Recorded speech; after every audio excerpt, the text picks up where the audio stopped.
first story is called Hospice Home Haunts.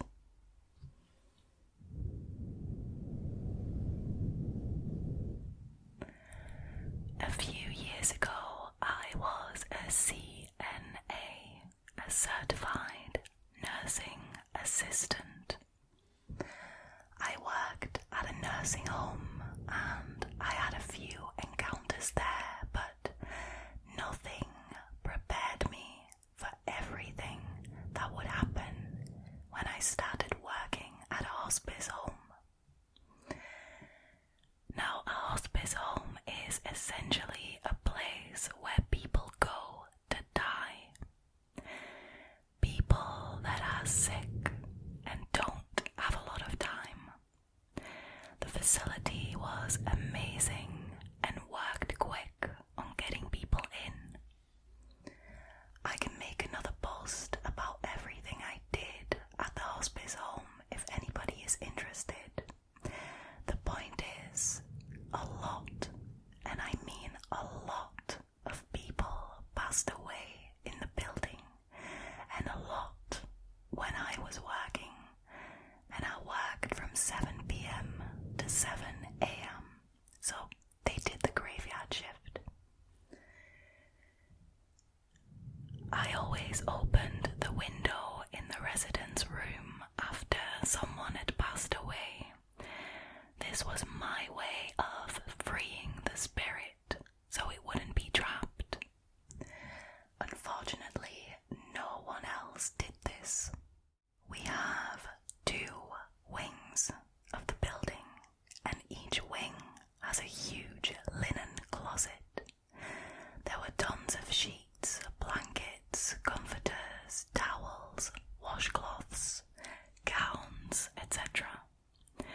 When you open the door, both walls are lined with racks upon racks filled with linen.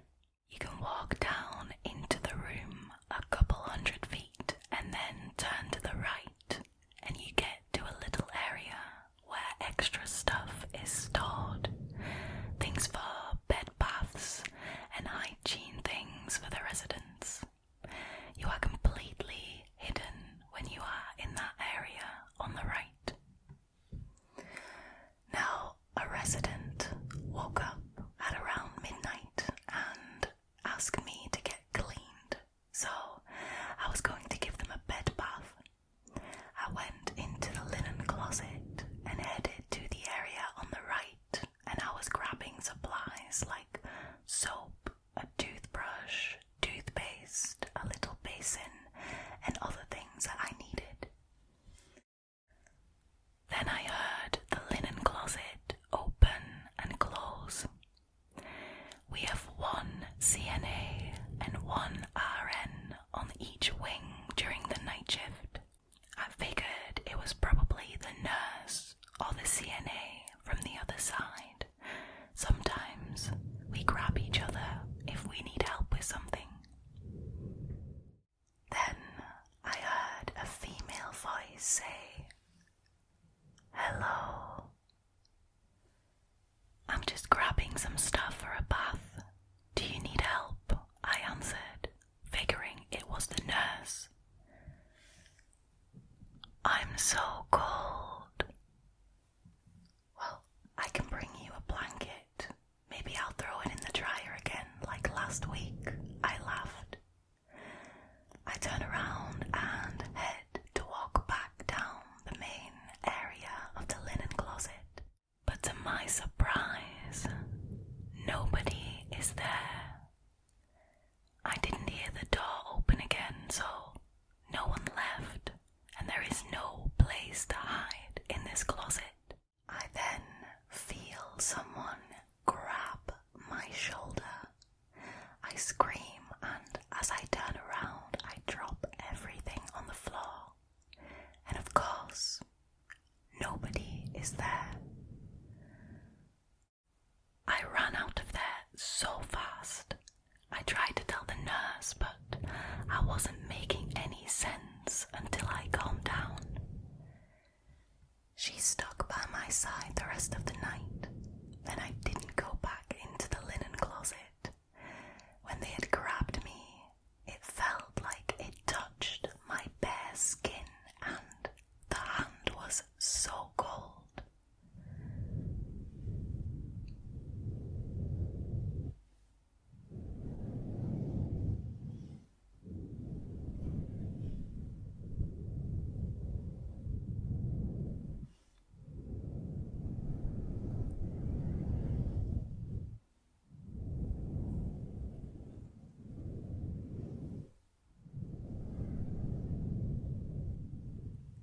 As you guys know, we have done a lot of paranormal stories on this channel. When I first started reading scary stories to you, it was basically exclusively paranormal stories. But that's what making me say this. We've had quite a few stories where people experience things like this, like paranormal encounters while at work, and it seems to happen so often on graveyard shifts. If you remember, we had somebody working the graveyard shift in a hotel as well. And I'm sorry, but you could never ever convince me to do a graveyard shift. I would be way too scared. Because obviously less employees are needed during the night, so it's already more eerie because it's dark, but also because it's so quiet. Nothing's really happening. There's not a bunch of co-workers around you.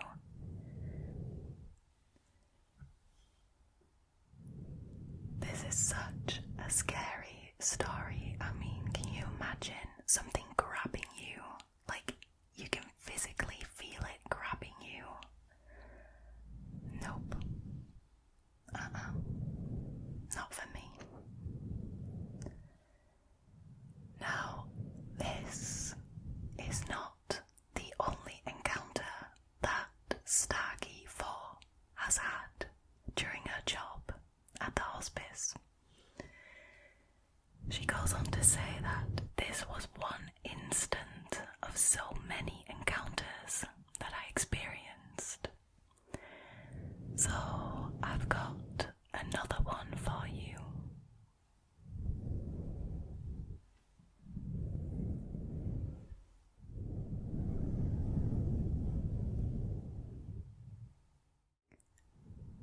The next story is also by Starkey 4, and this story is called The Book.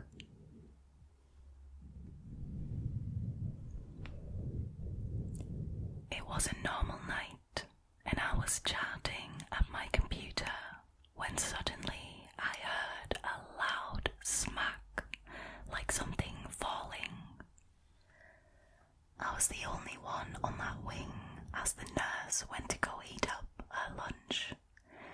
I walked to where I thought the noise came from, and I stopped in the middle of the hallway. I heard it again, and it made me jump so bad. I looked into the closest room, and it was a vacant room of a resident who had passed the night before. Now, the night before, I wasn't even working, and the family didn't have room in their car to take everything, so they left a lot of the stuff in the room, and they would come back the next day to get the rest. Now, in this room, there was a bookshelf in the far corner, as the resident who had passed was an avid book lover, and he had a ton. In front of the bookshelf, there were 2 books on the ground.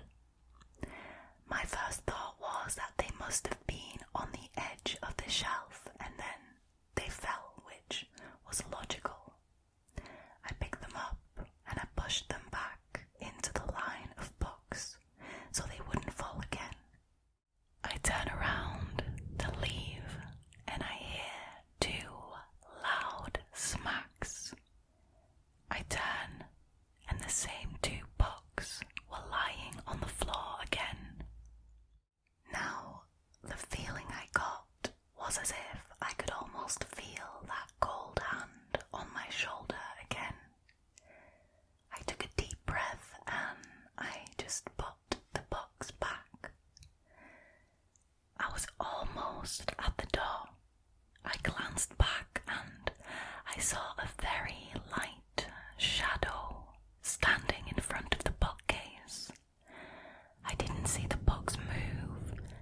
I sure heard them when they hit the ground, and I went running out of that room. The nurse was back when I arrived at the area where we sit and chat. I told her what had happened, and she kind of chuckled, and she went in to pick up the books. She wasn't even gone for 10 seconds, and she came back. Her face was completely white as a sheet. She didn't even make it into the room, she said. In the corner, she saw a figure standing next to the bookshelf. She closed the door and came back as fast as she could. It was daylight before we finally grew a backbone and opened the door. Everything looked normal. I picked up the books while the nurse stood guard. The room was empty that night when I came back, so the family had taken all of the deceased belongings. This was the first time I saw something at the hospice, but certainly not the last.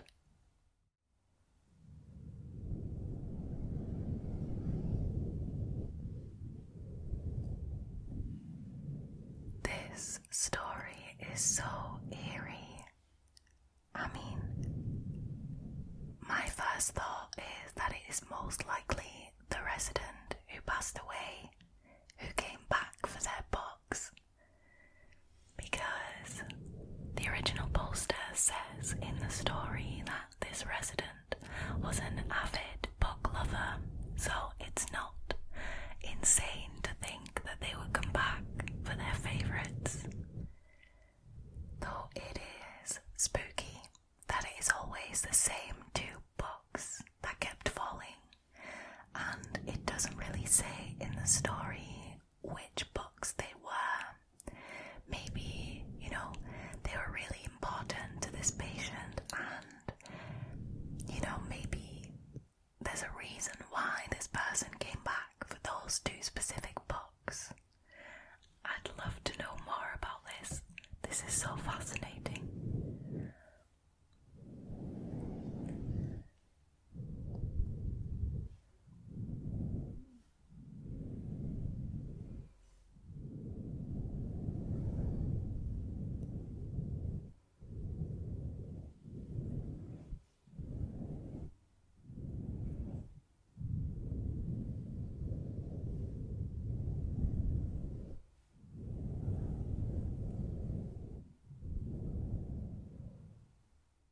Thank you so much, Redditor Starkey, for sharing your experiences with the channel. The next story that I've got for you was originally posted by a Reddit user called RuneAllyHunter. Their story is called Nobody Believes Me, and I don't believe myself.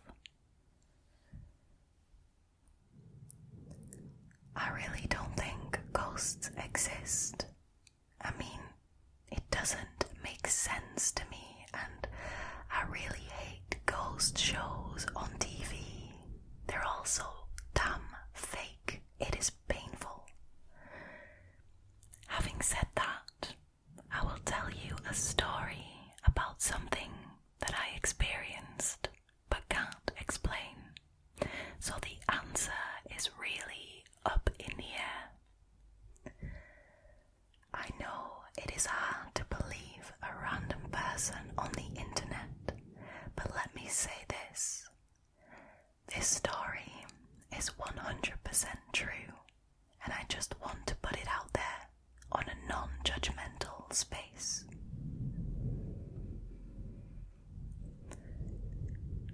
I was about 14 years old. There was a family that lived behind us on an adjacent street, but you could just walk between our yards like you find in American neighborhoods. It was late afternoon, maybe around 6 p.m. There were a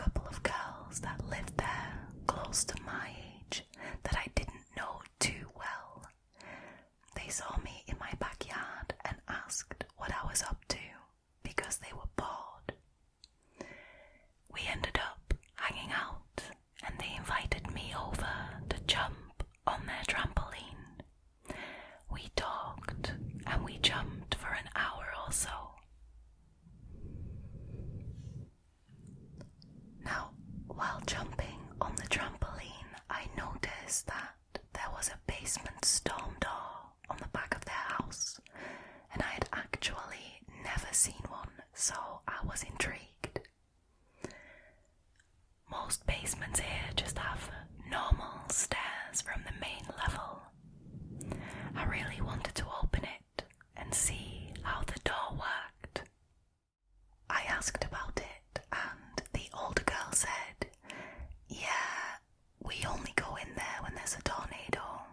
My mum says it's haunted." Now, I had always been dismissive of hauntings and ghosts, and I said, "Oh, I don't really believe in ghosts." The younger girl giggled, but the older one was more serious. "Well, go down there if you aren't afraid," she said, pretty much daring me to do it. Why does this sound so much like a movie? I naturally accepted her dare, and I went over to the storm door and unlatched it. I pulled up the heavy door, and to my surprise, both doors actually came up at the same time due to the gears. It was actually quite cool to me, so I closed it and opened it again. It was half lit from the few small windows in the basement, and it was a little cluttered with old junk. Not very dirty and no spider webs though. Seemed like a pretty normal basement to me. I went down the steps and the girls actually followed me, but only halfway down. I reached the bottom and I looked back at the girls, and the youngest one pointed, gesturing for me to keep going. I made my way close to the opposite corner of the basement and I looked around. It almost seemed like someone lived down there. Books were neatly placed and there was a little couch with an end table next to it. I looked over to a clearing behind the couch, an area that was dimly lit from a nearby window. That's when I saw it. My whole body froze up for a moment and I felt a massive adrenaline rush that started to shake my hands and water my eyes. About 8 feet away, a green tinted but mostly white, almost transparent cloud of mist in the rough shape of a man was half floating and half standing there, looking at me. I heard the girls run up the rest of the stairs without saying a word. My eyes were locked on this figure, and it was locked onto me, frozen in fear, almost like we were both waiting for the other to make a move. I felt like it was watching me, but there were no eyes or a face, just a head shape in the mist. Nothing happened, but I stood there, staring into the shape for at least 15 or 20 seconds. The shape then very slowly rotated around, like you would expect mist to do, but it kept the same shape and position. It looked like it started to stretch out an arm. Now when it did this, I immediately turned and ran, very, very, very fast, even though I felt like I was running through sand. I didn't look back, I just ran all the way up the stairs and out of the basement.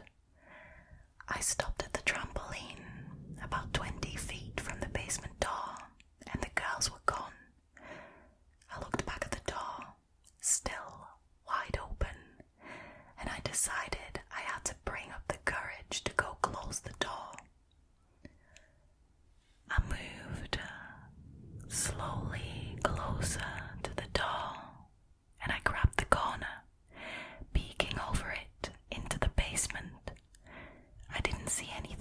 I started to close the door, but about halfway through closing it, it was ripped out of my hands and slammed shut. The bang that it made was loud, and I heard the steel sound echo through the basement. It was absolutely jarring. Now it hurt my fingertips, and it didn't do that before when I closed the door the first time. You actually have to push it down for it to close all the way, without the mechanism keeps it from possibly falling on your head. Because of the door slamming, I stumbled back and prevented myself from falling. The girls were nowhere to be seen, so I just went home and I sat in the living room with my parents, not saying anything. I never actually talked to those girls again. Every time they saw me, they would turn around and try to hide from me. They moved away after a couple of years. My guess is that they saw it too, and it affected them more than it did me. My parents still live over there, and sometimes when I visit, I think about what happened. You can see that storm door from the kitchen window, and it gives me pause every time I see it. I don't know what it was, and I probably never will. It didn't change my mind that much about ghosts. It's just that I simply cannot explain what I saw. As far as what exactly I saw, it is so hard to put into words. It definitely took the shape of a man, almost like if you used a projector to put a shape on a cloud of smoke, but it wasn't neat. It was very wispy, not like an image. It had a very aggressive presence, and I felt like I was in danger. I felt the overwhelming sense of an imminent attack, which is why I was full of adrenaline and almost ready to fight for my life. I had a rough upbringing, and I'd been in many fights as a kid, so I wasn't a sensitive child. The adrenaline was racking my body, and I was absolutely sore that night, like I just had my ass kicked. I just knew that whatever it was, if it was even real, that it was not friendly, and I felt like I was going to have to fight it for a chance to escape.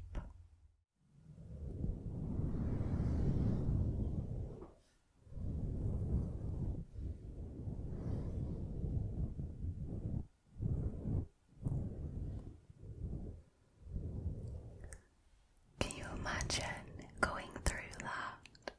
I mean, that is wild. I kind of understand the original poster. I mean, they were 14, they were dared to go in there, and they wanted to show, I'm not scared, I'll go in there. But you never in a million years would expect something like that to happen.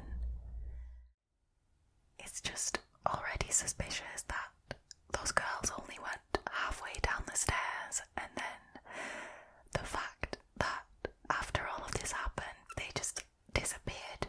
They kind of just vanished. And then whenever the OP would see them, they would try to hide from him. Like, this is all just so weird. Obviously, I don't have an explanation for it. I've never seen something like that in my life, but it sounds so terrifying, and I hope I never see something like that, because that would seriously traumatize me.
rational thinker and scientifically minded. I am never worried about bumps in the night or being on my own in the house. But that night, here is what happened. I was staying at a bed and breakfast. I was at a conference overseas with a couple of the guys from work, and the company had put us up in this adorable little family-run place in the countryside. Now, after a long day of writing reports, placing orders, and generally boring activity, we were delighted to get back to our place to unwind.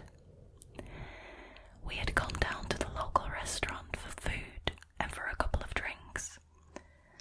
After a while, we decided to retire to our rooms as it was getting quite late. There were 5 rooms in the place, and we were in 3 of them. During the night, I was awoken multiple times by the sounds of a crying baby. I must be honest and say that I was kind of getting pissed off. We had been working all day and I just needed some rest. I could tell that it was coming from a room close by, and it took me a long time to get back to sleep. The next morning, we were checking out with the owner, Phil. He was a really lovely guy, and when he asked for some feedback, I had to be honest. I told him that everything was perfect, aside from the crying baby. I joked about the situation, as he, of course, had no control over this. I've gotten used to that. You stop hearing it after a while. When I asked what he meant, I was shocked. Phil informed me that the crying actually happens regularly, that they did not have any infants staying in the property that night. It was just us. Now, allegedly, back in the 1920s, there was a young girl from the town who had fallen pregnant by a German soldier. It was a one-night stand and the soldier left her. The girl was then forced to leave her family home, and she was shunned by her friends and family for getting pregnant. She sought help from an orphanage, the building which is now the B&B, and they agreed to let her stay there. One night, her waters broke, and she delivered a baby girl with the help of a couple of the nuns that ran the orphanage. After a couple days, it got too much for her. She secretly packed her bags in the night, put her baby in a luggage drawer in her room, and fled. The Mother Superior of the orphanage was awoken by the sounds of the baby crying for its mother early in the morning. The baby later died of influenza. Now, ever since, the cries are heard, and they can still be heard to this day. I still consider myself a skeptic, but that one really got me.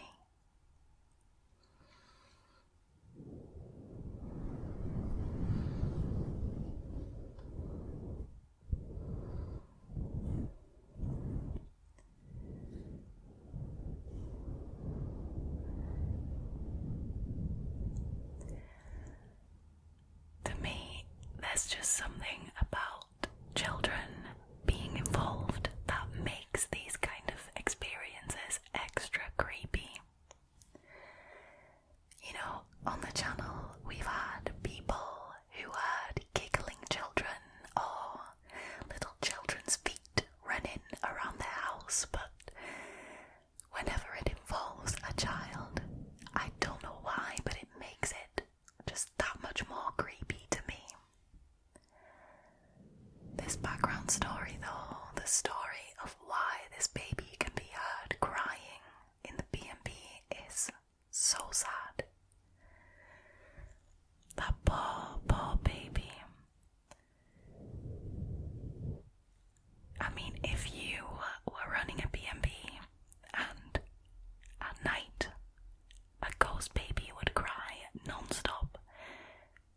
stay there? I don't know. I feel like if it was me, that would be a little bit too much for me. If I was to hear baby cries in the middle of the night in my house, nope, that would be it. I would be selling it in an instant, like that. Gone.